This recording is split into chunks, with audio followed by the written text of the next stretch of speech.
और यदि आप हमारे साथ पहले बार जुड़े हैं तो प्लीज़ चैनल को सब्सक्राइब करना ना भूलें और वीडियो को लाइक करना और शेयर करना ना भूलें। तो चलिए स्टार्ट करते हैं अपनी वीडियो को। जैसे कि पहला ही क्वेश्चन दोस्तों, पृथ्वी पर प्लेट प्रवाह प्लेट मूवमेंट्स को डैश प्रकारों में वर्गीकृत किया गया है। तो कितने प्रकारों में किया गया है? 3 प्रकारों में किया गया है। ठीक है, तो कितने पार्ट्स में डिवाइड होती है दोस्तों? 3 पार्ट्स में डिवाइड होती है। अब 3 पार्ट कौन कौन से होते हैं? तो 3 पार्ट्स आपके होते हैं कंजर्वेटिव, डिस्ट्रक्टिव और कंस्ट्रक्टिव। ठीक है, तो 3 पार्ट्स में डिवाइड किया जाता है। ठीक है, यानी कि प्लेटों के प्रवाह को।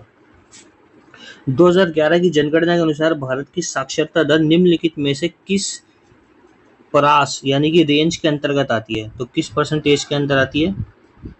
70 से 75% के अंदर आती है। जैसे कि आप सभी जानते हैं कि 2011 की जनगणना के अकॉर्डिंग साक्षरता दर कितनी है? 74.04%। तो यानी कि अप्रॉक्सीमेटली लगभग आप कितनी मान सकते हैं? 70 से 75 के बीच में। ठीक है, तो आगे चलते हैं। निम्नलिखित में से टेरिडोफाइटा का उदाहरण नहीं है। तो कौन सा नहीं है? ऑप्शन नंबर डी, फ्यूनेरिया जो है टेरिडोफाइटा का उदाहरण नहीं है। निम्नलिखित में से किसने पंजाब भारत में ईश्वर के निरंकार के रूप में पूजा अर्चना पर जोर दिया था? तो ऑप्शन नंबर फर्स्ट आपका राइट हो जाएगा, यानी गुरु गोविंद सिंह जी। तो गुरु गोविंद सिंह का जन्म कहाँ हुआ था? पटना साहिब में हुआ था। ठीक है, इतना आप याद रखेंगे। और गुरु गोविंद सिंह जी ने क्या किया था? खालसा पंथ की स्थापना की थी। यानी क्वेश्चन आता है who is the founder of Khalsa पंथ? तो कौन है? गुरु गोविंद सिंह जी। और दोस्तों आपसे पूछता है सिखों के 10वें गुरु कौन है? तो गुरु गोविंद सिंह जी है। ठीक है, फर्स्ट गुरु की बात करें तो गुरु नानक जी हैं। ठीक है, इस तरीके से आप क्या करेंगे? याद रखेंगे। और 10 गुरु के बारे में पूछ लेगा तो आपको याद होना चाहिए कौन कौन से होते हैं। ठीक है, तो मैं आपको लिख के बता देता हूँ। सबसे पहले गुरु नानक जी आएंगे।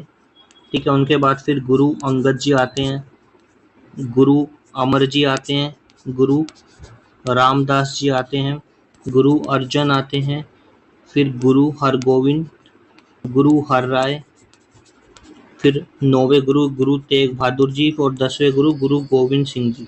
ठीक है, तो इस तरीके से आप याद रखेंगे। तो चलिए आगे बढ़ते हैं। Option number A will be our right answer. भारतीय संविधान के अनुसार लोकसभा में केंद्र शासित प्रदेशों का प्रतिनिधित्व करने के लिए डैश से अधिक सदस्य नहीं होंगे। तो कितने से अधिक नहीं होंगे? यानी 20 मेंबर्स मिनिमम होने चाहिए। अब लोकसभा के बारे में, लोकसभा का चुनाव लड़ने के लिए कितनी आयु होनी चाहिए? 25 एज होनी चाहिए। और इंडिया का नागरिक होना चाहिए, यानी कि must be Indian, citizenship of Indian. ठीक है, और किसी भी बैंकरप्ट यानी कि दिवालिया नहीं होना चाहिए, किसी भी लाभ के पद पे नहीं होना चाहिए। और लोकसभा के बारे में किस आर्टिकल में दर्शाया गया है? तो 81 आर्टिकल में दर्शाया गया है। और संसद के बारे में 79 और 80 में राज्यसभा। ठीक है, वो लोकसभा को क्या बोलते हैं? हाउस ऑफ द पीपल बोलते हैं। तो इतना आप याद रखेंगे। चलिए आगे बढ़ते हैं। निम्नलिखित में से कौन भारत के सर्वोच्च नागरिक सम्मान भारत रत्न से सम्मानित होने वाली पहली गायक या गायिका है? तो कौन है? Option number D, MS Subbulakshmi ji. कौन है? MS सुब्बुलक्ष्मी जी। इनका पूरा नाम क्या है? मदुरै पशमुखादिबू सुब्बुलक्ष्मी। अब ऊपर नाम लिखा है दोस्तों बिस्मिल्लाह खां। तो बिस्मिल्लाह खां किस लिए फेमस है? क्लैरिनेट यानी कि शनाई वादक है वो। कौन है? शनाई वादक। इनके बारे में भी क्वेश्चन बहुत ही बार पूछा, हर एग्जाम के अंदर आता है, वैसे पूछ चुके हैं। पूछता है कि शनाई वादक कौन है? तो बिस्मिल्लाह खान जी हैं। ठीक है, बिस्मिल्लाह खान जी को भारत रत्न से कब नवाजा गया था? तो 2001 में नवाजा गया था। और आपसे पूछ लेगा संगीत नाटक अकादमी की तरफ से जो उनको अवार्ड मिलता है या प्रख्याति हासिल हुई थी, कब हुई थी? 1956 में हुई थी। ठीक है, इतना आप याद रखेंगे। ठीक है, फिर पूछ लेगा पद्म विभूषण कब मिला था इनको? पद्म विभूषण मिला था 1980 में। ठीक है, और पद्म श्री कब मिला था? 1961 में। तो इस तरीके से आप याद करेंगे। तो चलिए आगे बढ़ते हैं। Option number D will be our right answer. भगवान खंडोबा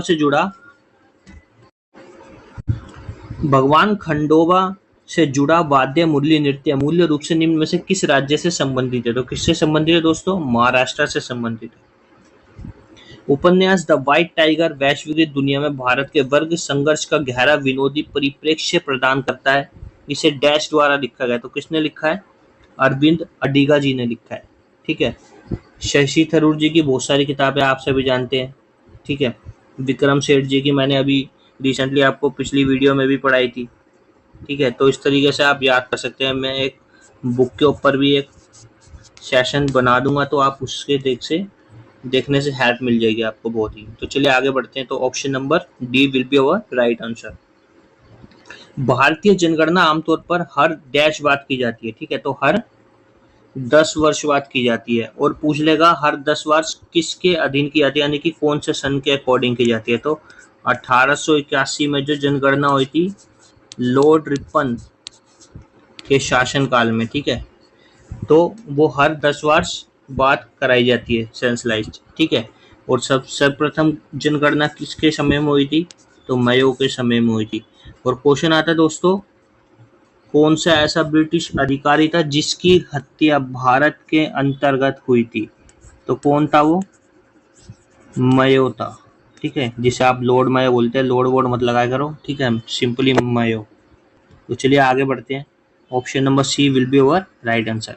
भारत के किस राज्य में वांगला उत्सव मनाया जाता है? वांगला। ठीक है। ये बंगाला नहीं होगा, वांगला। ठीक है। वांगला महोत्सव कहाँ मनाया जाता है? मेघालय में। ठीक है। और आजकल अभी रिसेंटली करंट अफेयर में भी पूछा गया था। ठीक है। चाप चार कूट, ठीक है, कहाँ मनाया जाता है? ठीक है। तो ये मिजोरम में बनाया जाता है। तो इस तरीके से आप याद रखेंगे। ठीक है। केरल के आपको पता ही है कौन कौन से होते हैं, कथकली होता है। ठीक है। और आंध्र प्रदेश का कुचिपुड़ी। गोवा में, गोवा किस नदी के किनारे बसा हुआ है? मांडवी नदी के किनारे बसा हुआ है। ठीक है। झारखंड। ठीक है। तो चलिए आगे बढ़ते हैं। तो option number C will be our right answer. Basketball में एक फ्री थ्रो कितने अंकों का होता है? तो दोस्तों सबसे पहले क्वेश्चन आता है कि बास्केटबॉल में कितने खिलाड़ी होते हैं? तो बास्केटबॉल में कितने खिलाड़ी होते हैं दोस्तों? 5 खिलाड़ी होते हैं। तो कितने फ्री थ्रो का कितने अंक मिलते हैं? 1 मार्क्स मिलते हैं। तो ठीक है। Option number C will be our right answer. Bharat में किस वर्ष सती प्रथा पर प्रतिबंध लगाया गया था? तो भारत में किस वर्ष लगाया गया था? 1829 में। ठीक है। राजा राम मोहन रॉय। ठीक है। राजा राम मोहन रॉय जो है इनकी सहायता से। ठीक है। और इसके साथ किसने सपोर्ट दिया था अपना? लॉर्ड विलियम बेंटिक ने। ठीक है। तो सती प्रथा का अंत करने में इनकी सहायता की थी। ठीक है। 1828 यानी कि 1828 में ब्रह्म समाज की स्थापना किसने की थी? राजा राम मोहन रॉय ने। ठीक है। तो राजा राम मोहन रॉय ने स्थापना की थी। और आत्मीय सभा की कब की थी राजा राम मोहन राय ने? 1815 में। ठीक है। तो इतना आप याद रखेंगे। तो चलिए आगे चलते हैं। और राजा राम मोहन राय को राजा की उपाधि किसने दी थी? ये आप कमेंट करके बताएंगे मुझे। Who gave the title to Raja to Raja Ram Mohan Roy? तो option number C will be our right answer. PM divine dash Bharat के लिए प्रधानमंत्री की विकास पहल है। तो कहाँ के लिए? उत्तर पूर्व के लिए। जुलाई 2021 में खादी प्राकृतिक पेंट के यानी कि पेंट के ब्रांड एम्बेसडर निम्नलिखित में से कौन बने हैं? तो नितिन गडकरी जी बने हैं, जो कि क्या थे हमारे अभी भी हैं परिवहन मंत्री, सड़क व परिवहन मंत्री। ठीक है। बीदर किला भारत के किस राज्य में स्थित है? तो बीदर किला कहाँ स्थित है दोस्तों? कर्नाटक में स्थित है। ये बनवाया किसने था? बहमनी साम्राज्य, ठीक है, शासक ने, ठीक है, जब उसने अपनी कैपिटल चेंज की थी तो जब ये बनवाया था। तो इतना आप याद रखेंगे। तो option number D will be our right answer. निम्नलिखित में से कौन राष्ट्रकूट वंश के संस्थापक थे? राष्ट्रकूट वंश के संस्थापक कौन थे? दंती दुर्ग, ठीक है। 2011 की जनगणना के अनुसार भारत के निम्नलिखित में से किस केंद्र शासित प्रदेश की जनसंख्या सबसे कम है? तो किसकी है दोस्तों सबसे कम? लक्षद्वीप की। ये क्वेश्चन जीडी की एक शिफ्ट में पूछा गया था। तो option number C will be our right answer. निम्नलिखित में से किस चौहान या चैमान शासक ने 1191 में सुल्तान मोहम्मद गोरी को हराया था? तो किसने हराया था दोस्तों?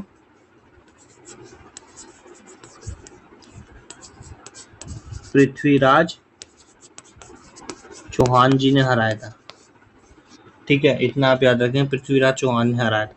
और कब हराया था? 1191 में वॉर ऑफ फर्स्ट, ठीक है, ट्राइन फर्स्ट वॉर, ठीक है, ट्राइन के प्रथम युद्ध में। और 1192 में जो ट्राइन का सेकंड युद्ध हुआ था उसमें पृथ्वीराज चौहान की मृत्यु हो जाती है और गौरी जीत जाता है। तो इतना आप याद रखेंगे, ठीक है। तो option number D will be our right answer. पृथ्वी का केंद्र भाग कोर मुख्य रूप से डैश से निर्मित होता है। किससे होता है? निकिल और लोहा से बनाया जाता है। भारतीय संविधान के अनुसार सरकार के कितने अंग हैं? तो सरकार के कितने अंग होते हैं? सरकार के 3 अंग होते हैं। कौन कौन से होते हैं दोस्तों? तो 3 अंग कौन कौन से होते हैं दोस्तों? विधायिका, न्यायपालिका और कार्यपालिका, ठीक है। और यदि आपसे पूछ ले कि कितने अंग होते हैं तो 2 अंग होते हैं। कौन कौन से? लोकसभा और राज्यसभा, ठीक है। सदन पूछ ले, सॉरी, सदन पूछ लेगा तो 2 होते हैं, ठीक है। चलिए आगे बढ़ते हैं। तो इसी के साथ हमारी वीडियो खत्म होती है दोस्तों। यदि आपको वीडियो अच्छी लगे तो please like share and subscribe करना ना भूलें।